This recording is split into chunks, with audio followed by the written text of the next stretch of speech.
You must have heard the term S-curve while working on the projects. But do you know, what exactly does it mean by S-curve? If your mind is echoing by questions like, what kind of curve is an S-curve anyway? Is it a curve with a shape of S? And why project managers are interested in seeing S-curves reports? If you are looking for answers of these queries, then don't worry, I've got you covered. In next 5 minutes, you would learn the concept of S-curves and make them crystal clear to you. Do you know 33% of projects fail because of a lack of involvement from senior management?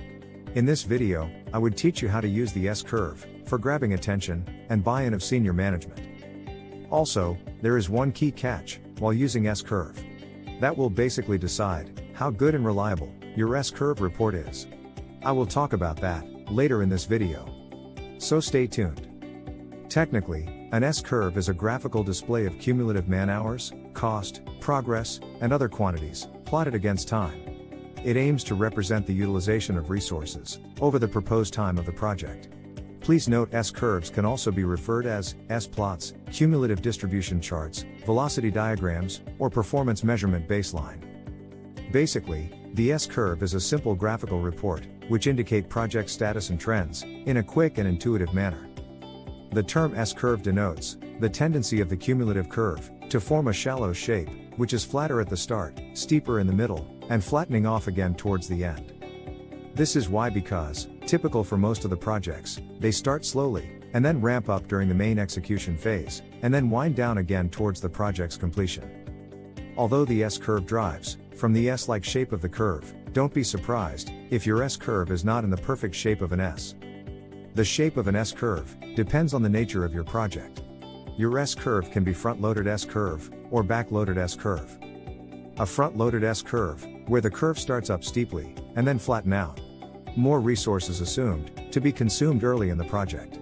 This may happen for repetitive projects that need little planning and preparation time. Mobilization costs and deposits will also lean toward a front-loading S-curve.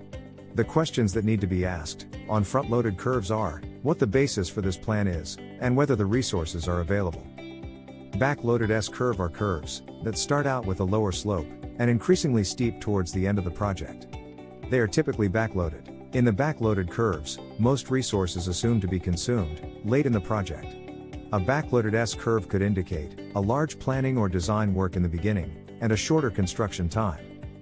Once you know the S-curve and shape, the very next question would be how to plot an S-curve. Remember, S-curve are always plotted against time. The x-axis of the graph will always be time. The time unit should coincide with the update intervals like monthly, bi-weekly, weekly, or even daily sometime. This will mainly depend upon the duration of the project. The smaller the time unit, the smoother the S-curve will be, and easier to use for detect trends. The y-axis of the S-curve graph varies according to the information that you would like to plot. It might be the cost, man-hours, progress percentage, quantities, resources, etc.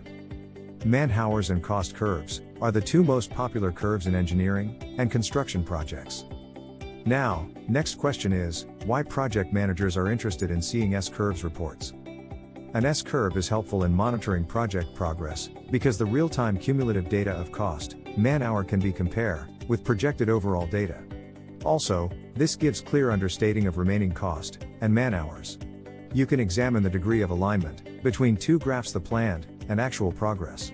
This will reveal the progress or lack of progress based on comparison between planned and actual. Do you know, 46% of projects never plan the initial cost or schedule baseline? This makes it difficult to monitor actual progress. Basically, in the lack of initial baseline, the comparison of actual progress become difficult and inaccurate. So never forget to plot an S-curve during project initiation, using estimates data such as expected man-hours and cost. This way, you will have a baseline to track progress against. During the project lifecycle, the project manager can plot actual resource usage to see how well it matches with what's expected. If there's a gap between them, it's an opportunity to make corrections on how resources are being used.